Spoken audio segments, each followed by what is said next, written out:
Olá, bom dia, boa tarde, boa noite, meu paciente, não sei que hora você está assistindo esse vídeo.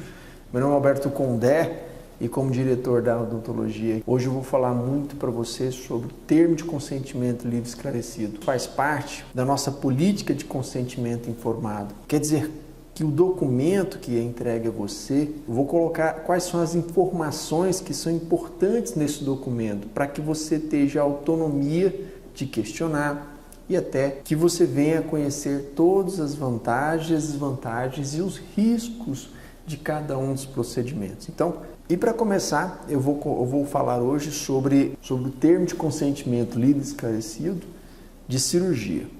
Alguns procedimentos podem estar indicados para o seu caso e outros não. O que não estiver indicado, nem leva em consideração, mas vamos falar de uma maneira geral. Na cirurgia geral, pode acontecer edemas e inchaços na face. Eventualmente uma infecção oportunista.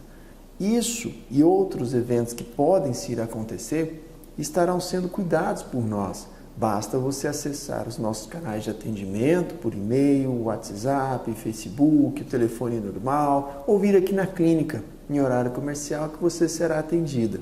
Mas é importante saber que sim, isso pode acontecer e que nós estamos aqui apostos para lhe atender conforme as urgências e necessidades que acontecem. Então, qualquer tipo de cirurgia pode acontecer uma sensação de anestesia, dormência ou formigamento, semelhante a dormir em cima do braço, que também é temporário. O paciente, quando está anestesiado, pode morder a bochecha, então tem que tomar cuidado para isso não acontecer. Sangramentos, que se é muito, se é pouco, depende muito do paciente quanto à sua resposta biológica, se ele está com os exames todos em dia, ou mesmo da sensação que ele pode ter como se tivesse uma hemorragia, etc. Porém, pelo sim, pelo não, liga para a gente que a gente te orienta sobre se está ou não tendo uma verdadeira hemorragia. Então, a gente está aqui para te ajudar nesse sentido. Dor pós-operatória pode ser leve, moderada, mas é importante seguir as instruções pré e pós-operatórias, que é um outro documento, e tomar a medicação. Em todos os casos de cirurgias feitos aqui, é indicado o uso da medicação desde um dia antes. Pode, dependendo da inflamação, haver uma dificuldade de abertura bucal, que com a medicação e o passar dos dias vai melhorando. Processos alérgicos, há pessoas que têm e outras não alergia a determinado tipo de medicamento. Se isso acontecer, nós devemos ser informados imediatamente. Há necessidade de retorno, necessariamente de 7 a 10 dias, para controle da cicatrização, remoção dos pontos, esclarecimentos. Pode haver no local da cirurgia algum tipo de cicatrizes, eventualmente num processo infeccioso ou mesmo numa rejeição por parte do organismo, pode haver a perda do enxerto, a perda do implante e a necessidade de se repetir ou esse procedimento ou outra alternativa. E eventualmente pode acontecer também agravamento da doença na gengiva, especialmente se não escovar direito, se não seguir as instruções, e mobilidade e perda dos dentes, fratura dental, especialmente se você morder muito forte um dente que esteja na fase de provisório, ou mesmo que você acidentalmente venha morder uma pedra e quebra qualquer dente mesmo sendo porcelana. Necessidade de uvas de escova, fio dental, isso permanece. Para a cirurgia de enxerto, além dessas instruções que eu passei, existe sim a possibilidade de perda do enxerto. Então, o que nós damos de garantia é a garantia do profissional especializado, que o material é adequado, até porque o enxerto é tirado do próprio paciente, no caso do enxerto gengival. A orientação ao paciente é dada, mas não necessariamente controlamos a resposta biológica do organismo, então pode acontecer a perda do enxerto. Todo enxerto gengival, onde é removido a área doadora, que em geral é o céu da boca, gera uma afta nessa região e a cicatrização pode demorar até alguns meses e essa cicatrização pode deixá-la num formato ligeiramente diferente do que está ao lado. Isso é normal, afinal é o céu da boca. E na região onde foi feita a implantação do enxerto também pode ter uma variação de cor, de tonalidade da gengiva e isso deve ser considerado normal. No caso da cirurgia de tracionamento, onde você vai lentamente removendo um dente de dentro do osso, de dentro do céu da boca ou embaixo, entre o osso, é importante saber que o aparelho ortodôntico vai mês a mês puxando esse dente desde que esteja sob orientação do dentista. No final de um tratamento de tracionamento dentário, é necessário que se faça uma nova cirurgia para a reconstrução da gengiva, porque você traz o dente e a gengiva fica assimétrica em quase todos os casos.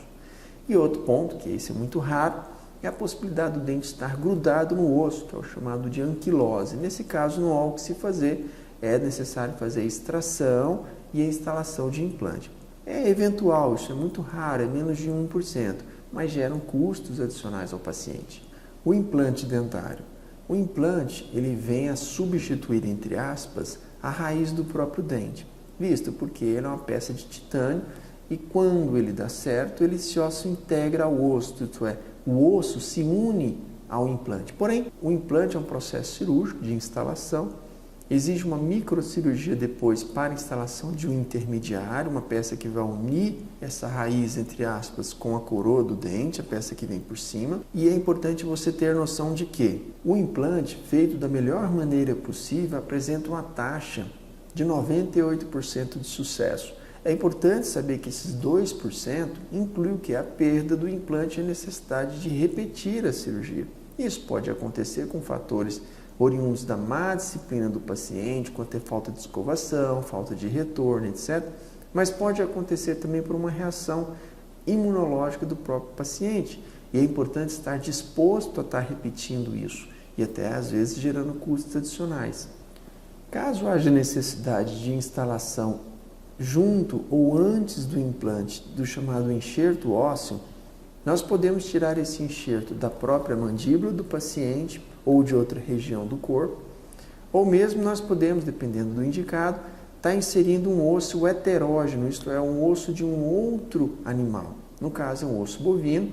Independente disso, é importante saber que, conforme a indicação, após o enxerto é necessário um período maior, de 6 a 12 meses de espera, para se colocar ou o implante, ou mesmo para, se o implante já estiver instalado, para que se venha colocar o dente sobre esse implante. É importante você saber dos prazos para que você tenha uma noção de quais serão as próximas etapas conforme o nosso planejamento. Eventualmente, no caso dos dentes de cima, pode ser necessária uma cirurgia de levantamento de seio. O que é o seio? São os espaços que tem na face e nesses espaços não existe osso. Então é necessário que a membrana envolvendo o seio maxilar seja levantada no processo cirúrgico e preenchida por enxerto. Essa região que levanta e coloca o enxerto é considerado levantamento de seio maxilar. Nesse caso, se houver indicação dessa cirurgia, é importante saber que se houver uma predisposição para sinusite, ela deve ser tratada previamente pelo seu médico otorrinolaringologista. E por último, para a gente encerrar, eu gostaria de ler essa consideração que é muito importante, pois fui esclarecido de que a odontologia não é uma ciência exata, concordando com os procedimentos que dependem da resposta do organismo do paciente para que aconteça o sucesso. Todas as minhas dúvidas foram efetivamente esclarecidas, estou ciente dos itens acima explicados. Então, a grande questão é, houve alguma dúvida? Pode perguntar, manda uma mensagem que a gente está aqui para te ajudar. Tudo bem? Essa foi a mensagem de hoje. E existem as outras instruções que serão dadas em vídeos separados. E qualquer pergunta pode estar falando. Isso você tem mais ou menos alguns dias aí para tomar essa decisão entre fazer ou não o procedimento. E sim, você pode contar com a gente no apoio no sentido de responder todas as suas dúvidas. Tudo bem? Um abraço.